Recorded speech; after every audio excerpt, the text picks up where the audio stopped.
ஆக்னைட்ஸ்னால் என்ன அப்படின்னு பார்த்தீங்கன்னா, அதாவது இரத்த உறவுகளாக இருந்தாலும் சரி, தத்தெடுத்ததாக இருந்தாலும் தந்தை வழியாக மேல்ஸ் ஆண்கள் மூலயமாக வரக்கூடியது அப்படின்னா ஆண்களுடைய இப்போ அப்பா இருக்காருன்னு வச்சுக்கோ, அப்பாவுடைய தம்பியுடைய மகன் மகள் இவங்களும் இல்லை தன்னுடைய மகன் மகள் இவங்க அந்த மாதிரி ஆண்கள் மூலயமாக வரக்கூடிய வாரிசுகளை வந்து தான் ஆக்னைட்ஸ் அப்படின்றோம். அப்படின்னா என்னென்னா, இப்போ தம்பியுடைய அப்பா இருக்காரு, அப்பாவுடைய தம்பியை வந்து சித்தப்பான்னு சொல்கிறோம். சித்தப்பாவுடைய மகனுடைய ஒய்ஃப் இருக்காங்கன்னு வச்சுக்கோங்களேன். இப்போது சப்போஸ் ஒய்ஃப் இறந்துட்டாங்க அப்படின்னு அதாவது ஹஸ்பண்ட் அதாவது பையன் இறந்துட்டாருன்னா ஒய்ஃப் வந்து விதவை ஆயிடுறாங்க இல்லையா. இப்போ அவங்களுக்கும் தன்னுடைய சொத்துல பங்கு இருக்குது அப்படின்றாங்க. இதுதான் வந்து ஆக்னைட்ஸ் அப்படின்றாங்க. அப்போது இது தாய் வழி கிடையாது, ஒன்லி தந்தை வழியாக போகிறது, அதாவது மேல் ஆண்கள் மூலயமாக போகிறது தான் ஆக்னைட்ஸ் அப்படின்ட்டு சொல்கிறாங்க. அலியசந்தா அப்படின்னு சொல்லுவாங்க. அலியசந்தா லா அப்படின்றது என்னென்னா, மெட்ராஸ் அலியசந்தா ஆக்ட் 1949 கொண்டு வருது. அது வந்து ஆண்களுக்கு எதிராக பெண்களுக்கான சொத்துரிமையை கொடுக்க மாதிரி வந்து இன்றைக்கும் வந்து கேரளாலலாம் பார்த்தீங்கன்னா, கேரளா கர்நாடகாவில் வந்து அந்த கடற்கரை ஓரங்கள்லாம் பார்த்தீங்கன்னா இன்றைக்கும் அந்த உரிமைகள் இருக்குது. அவங்க அதாவது பார்த்தோன்னா பெண்கள் சம்மந்தமான அவங்களுடைய சொத்துரிமை பெண்களுக்கு அப்படின்ற மாதிரி வரும். நம்ம நாட்டில் வந்து ஆண்கள் சந்ததியாக வருதுன்றாங்க அப்படின்றாங்க. இதுதான் இவங்களை யாரை என்ன அந்த குடும்பத்தை இந்து குடும்பத்தை என்ன சொல்லுவாங்க அப்படின்னு பார்த்தீங்கன்னா, தர்வாத் அப்படின்றாங்க. அந்த சட்டத்தை கடைப்பிடிக்கிறவங்களை வந்து கர்த்தா அப்படின்ட்டு சொல்கிறாங்க. இதுதான் வந்து ஆலியாசா சந்தானம். அதுக்கப்புறம் தான் கொண்டு வரப்பட்டது தான் இந்து சக்சேஷன் ஆக்ட் 1956 செக்ஷன் 3(1) வந்து அதுக்கப்புறம் கொண்டு வரப்பட்டது அப்படின்றாங்க. பீக்குஸ்ட் அப்படின்றனா உயில்கள் அப்படின்றாங்க. உயில்கள் அப்படின்றது தான் இறந்த பிறகு தன்னுடைய சொத்துக்களை இன்னொருத்தருக்கு போகிறோம் இல்லையா, அதை தான் உயில்கள் அப்படின்றாங்க. அப்படின்னா இப்போ வந்து எக்ஸ் இருக்காரு, ஒய் இருக்காரு. இப்போ எக்ஸ் வந்து ஒய்க்கு மேலே எழுதி வைக்கிறார், உன்னுடைய மூத்த மகனுக்கு, அதாவது உன்னுடைய மூத்த மகனுக்கு நான் இந்த சொத்தை எழுதி வைக்கிறேன் அப்படின்னு சொல்லிட்டு இவர் இறந்துடுறாருன்னு வச்சுக்கோங்களேன். இப்போ இறந்த பிறகு அவருடைய மூத்த மகனுக்கு அவருக்கு ஒரு மகன் இருந்தால் மட்டும்தான் அந்த உயிர் செல்லுபடியாகும், இல்லைனா அந்த உயிர் செல்லுபடி ஆகாது அப்படின்னு சொல்கிறாங்க. அதான் பீக்விஸ்ட் அப்படின்றது இருக்கணும். உசுரோடு இருந்தால் மட்டும்தான் அவர் எழுதின உயிர்கள் வந்து இறந்த பிறகு அது வந்து செல்லுபடி ஆகும். காக்னைட்ஸ் அப்படின்றது என்னென்னா, அதுவும் ஒரு வகையான ரத்த உறவுகள் தான். தத்தெடுத்திருக்கலாம், இல்லை ரத்த உறவாக இருக்கலாம். இது ஒன்லி வந்து ஆண்கள் மற்றும் சொல்லப்பட்டது கிடையாது, பெண்களையும் சொல்லப்பட்டது தான் அப்படின்னு. அதாவது பெண்களுடைய பையன் இல்லை மகளாக இருக்கலாம், இல்லை ஆண்களுடைய பையன் மகளாக இருக்கலாம், இல்லை எனக்கு இருக்காங்கன்னா என்னுடைய மகனுடைய மகள், அதே மாதிரி என்னுடைய மகள் இருக்காங்கன்னா மகள் இவங்கெல்லாம் வந்து உடன் பிறந்தவர்கள் தான் அப்படின்னு சொல்லிட்டு சொல்கிறது தான் காக்னைட்ஸ்ன்றது. ஒன்லி மேல் மட்டும் சம்மந்தம் கிடையாது, இது ஃபீமேல் மேல் 2 பேருக்கும் சம்மந்தமான ஒரு உறவு தான். இதுதான் காக்னைட்ஸ். டிஸ்டன்ட் கிண்டர் அப்படின்றது என்னென்னா, தொலைதூர உறவினர் அப்படின்னு சொல்லுவாங்க. அப்படின்னா என்னென்னா, இப்போ அவர் வந்து எஸ்டேட்டை வச்சுருக்காரு, அவர் இறந்துட்டாருன்னா அந்த எஸ்டேட்டுக்குரிய சொத்து என்னென்னா அதில் யார் பங்குதாரர்களாக இருக்காங்களோ அவங்களுக்கு கொடுக்கலாம். அதுக்கு அடுத்தது அதில் பங்குதாரர் மட்டும் இல்லை, தன் சொந்தங்கள் யார் இருக்காங்கன்னா அவங்களுக்கு கொடுக்கலாம். 1. 2வது வகை என்னென்னா, தன்னுடைய ஃபஸ்ட்டு சொந்தம் எது இருக்கோ அவங்களுக்கு கொடுக்கலாம். அதுக்கு அடுத்தது அது அவங்க இல்லை அப்படின்னா அதுக்கடுத்து 2வது சொந்தம்னு ஒன்று இருக்குது இல்லையா, அவங்களுக்கு சித்தப்பா பசங்க பெரியப்பா பசங்க அவங்களுக்கு கொடுக்கலாம். அவங்களும் இல்லை அப்படின்னா அதுக்கப்புறம் தாத்தா பாட்டி இருக்காங்க இல்லையா, முன்னார்கள் 3வது சொந்தம் அவங்களுக்கு சொந்தங்கள் ஏதாவது இருக்கான்னு பார்த்தா அவங்களும் கொடுக்கலாம். இந்த மாதிரி இவங்கள தான் வந்து தூரத்து சொந்தர்கள் அப்படின்னு சொல்கிறாங்க. அப்போது இந்த சொத்து வந்து முதல் சொந்தமே இருந்துச்சுன்னா அவங்களுக்கே முடிஞ்சிடும். அப்படி இல்லாதப்போ வகுப்பு 1 இல்லை அப்படின்னா 2, 3 அதுக்கப்புறம் மேல் சொந்தங்களுக்கு தான், அதாவது மூதாதையர் சொந்தம், அது தாத்தா பாட்டி சொந்தங்களுக்கு தான் அது போய் சேரும். டாக்டர் ஆஃப் ப்ரியம்ஷன் அப்படின்றது என்ன அப்படின்னா, ஒரு வாரிசு தான் இம்மூவபிள் ப்ராப்பர்ட்டி இருக்குது, அசையா சொத்துக்கள் இருக்குது அப்படின்னா, இப்போ 2 பேருக்கு பிரித்து கொடுக்குறான். தன் மகன்கள் 2 பேருக்கும் பிரித்து கொடுத்தாங்க அப்படின்னா, இப்போ ஒருத்தர் வந்து அதை விற்று நான் வந்து வியாபாரம் பண்ண போகிறேன் அப்படின்னா, அப்போ யாருக்கு விற்கிறோன்னா முதல்ல ஒருத்தருக்கிறே அண்ணன் தம்பி அவங்க கிட்ட கேட்கணும், இது வந்து நீங்கள் வாங்கிக்கிறீங்களா அப்படின்னு கேட்ட பிறகு அவங்க இல்லை வேண்டாம் என்னால் முடியாது நீங்கள் வெளியே விற்றுக்கோங்க அப்படின்னா வெளியே விற்றுக்கலாம். இதுதான் வந்து ப்ரியப்ஷன், டாக்டர் ஆஃப் ப்ரியப்ஷன் சொல்கிறாங்க. ஆனால் முஸ்லீமில் அப்படி கிடையாது. ஃபஸ்ட்டு சொந்தங்களை வந்து கேட்கணுன்ற அவசியம் கிடையாது. அதே மாதிரி பிரிச்சு இருக்காங்க அப்படின்னா அவங்க கிட்ட கேட்கணுன்ற அவசியம் இல்லை. பாகம் பிரிச்சிருக்காங்க அவங்க கிட்ட கேட்கணும் அவசியம் இல்லை. வேற யாருக்கிட்டனாலும் நம்ம வித்துக்கலாம். எதில் முஸ்லீம் படி அப்படி. அப்போது விற்கும்போது என்ன ஆகுனா, வெளியில் இருக்கவங்க வந்து அந்நியர்கள் வந்து அந்த சொத்துக்குள்ளே நுழைவாங்க அப்படின்றாங்க. இதுதான் டாக்டர் ஆஃப் ப்ரியம்ஷன் அப்படின்றது. அதுக்கடுத்தது ஹிந்து அப்படின்றது என்ன அப்படின்னா, இது வந்து கிரேக்க மொழியிலேருந்து வந்தது. இந்தோய் அப்படின்ற கிரேக்க மொழியிலேருந்து வந்தது அப்படின்றாங்க. அதுக்கப்புறம் சிந்து சமவெளி நாகரிகத்தால் இவங்க வாழ்ந்ததால் இவங்கள இந்து அப்படின்றாங்க. அதுக்கப்புறம் இவங்க வந்து பல டைவர்சிட்டிகள் இருக்குது.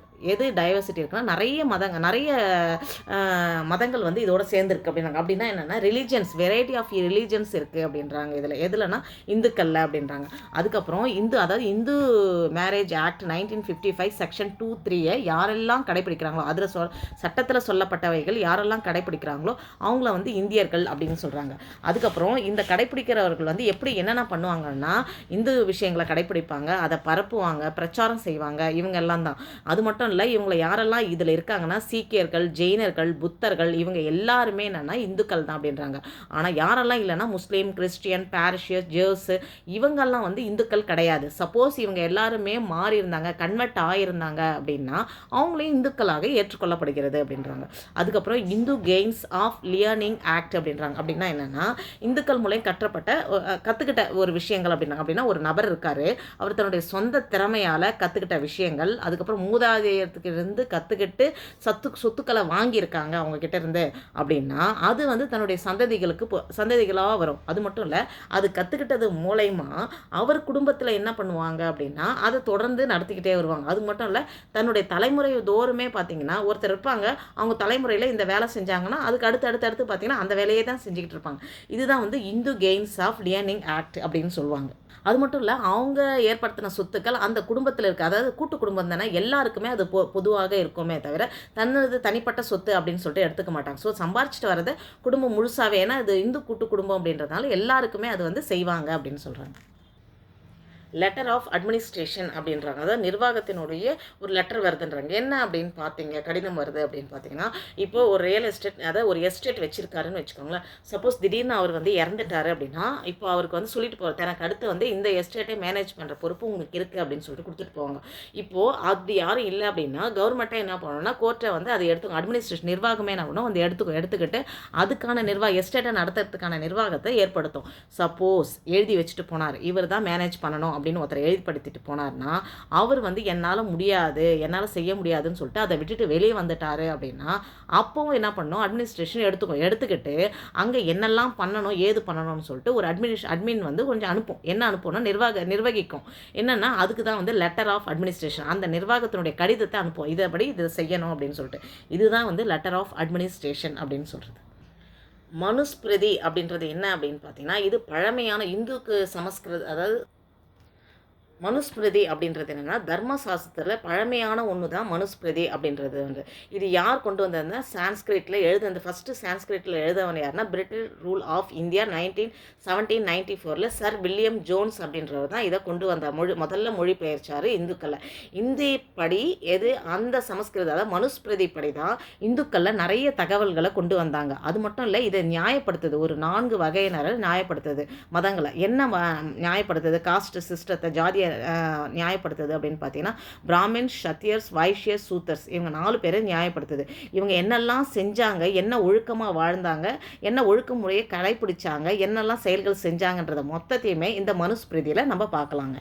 இதில் வந்து 1500 வருஷங்களாக இது கடைப்பிடிக்கப்பட்ட ஒரு விஷயங்க. இது மருமக தாயும் லா அப்படின்னு சொல்கிறாங்க. இது எங்கே கடைப்பிடிக்கப்பட்டு வந்தது அப்படின்னா நம்மளுடைய தென்னிந்தியாவில் கேரளா மாநிலத்தில் வந்து மலபார், அதாவது நாயர் காஸ்ட்னு சொல்லுவாங்க, அங்கே தான் வந்து இது கடைப்பிடிக்கப்பட்ட வந்தது. இது யாரெல்லாம் இதில் இருக்காங்க இந்த ராயல் ஃபேமிலிஸில் அப்படின்னு பார்த்தீங்கன்னா அம்பலவாஸ் இருக்காங்க, ஆரியர்ஸு, Ezhavas, some tribal groups and Mappilas in north Malabars of Kerala state south இந்தியாவில் இவங்க எல்லாருமே இருந்தாங்க.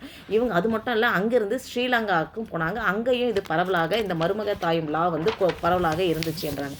அதுக்கப்புறம் இந்துக்கள் வழியாக வந்தது. இந்துக்களுக்கு வந்த உடனே தன்னுடைய ஆணாதிக்கத்தை எடுத்ததுனால அவங்கள வந்து என்ன சொல்லுவாங்க அப்படின்னா தசவாலமை அப்படின்ட்டு சொல்லுவாங்க. ஸோ ஒரு பெண் தாய் வழி மூலயமாக அவங்க கேரி பண்ணி கொண்டு வந்ததால் இது வந்து மருமக தாயும் லா அப்படின்றாங்க. அது மட்டும் இல்லை, இந்த மருமக தாயும் லா ஆக்ட்னு ஒன்று வந்துச்சு 1932 வந்து இது வந்துச்சு. அப்படின்னா ஒரு கூரையின் கீழே இப்போ நான் வாழறேன்னா என்னுடைய மகள், என்னுடைய பேத்தி, என்னுடைய சகோதரி அப்படின்னு சொல்லிட்டு பெண்களாகவே ஆட்சி செய்து வந்தது தான் மருமக தாயும் அப்படின்றது. அப்போனா இதில் ஆண்கள் இருந்தாங்கன்னா ஆண்களை வந்து இப்போ வந்து நாம் கல்யாணம் பண்ணிக்கிட்டோம் அப்படின்னா நம்ம வீட்டுக்கார் வீட்டுக்கு போகிறோம் இல்லையா, அப்படி கிடையாது.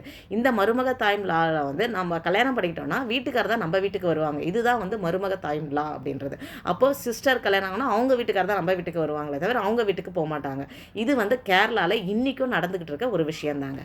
அதுக்கப்புறம் ஓனரஸ் பிக்கஸ்ட் அப்படின்றாங்க. அப்படின்னா என்னன்னா கடினமான உயில் அப்படின்றாங்க. இது எப்போ நடந்துச்சுன்னா செக்ஷன் 121 இந்திய சக்சேஷன் ஆக்ட் 1925 வந்து சொல்லியிருக்காங்க அப்படின்னு அப்படின்னா என்னென்னா, கடினமான உயில் அப்படின்றது என்னென்னா, இப்போது ஒருத்தர் இருக்காங்க, அவங்களுடைய உயிலை ஒருத்தருக்கு எழுதி கொடுக்குறாங்க. எழுதி கொடுக்கும்போது என்ன ஆகும்னா, அந்த உயிலை மட்டும் அனுபவிக்கிறது இல்லை, அந்த உயில் மூலயமா என்ன கடன் வாங்கினாங்க, கடன் பத்திரங்கள் என்ன அடமானம் வச்சுருக்காங்க, இது எல்லாமே சேர்ந்து அவங்க கிட்ட வருது இல்லையா? இதனால தான் இதை வந்து கடினமான உயில் அப்படின்னா இது சந்தோஷத்தை மட்டும் அனுபவிக்கிறது கிடையாது, அந்த கஷ்டத்தையும் ஏற்று அனுபவிக்கணும். அதுக்கப்புறம் அந்த உயில் வந்த பிறகு இந்த உயில் உனக்கு எழுதி வைக்கிறேன், இதுக்கப்புறம் இந்த கடமையை எல்லாத்தையும் நீங்கள் செய்யணும் அப்படின்னு ஒரு பொறுப்பையும் சேர்த்து கொடுத்துட்டு போகிறாங்க இல்லையா? இதனால தான் இதை வந்து ஆனரஸ்ட் பிக்கஸ்ட் அப்படின்ட்டு சொல்கிறாங்க. போதும்.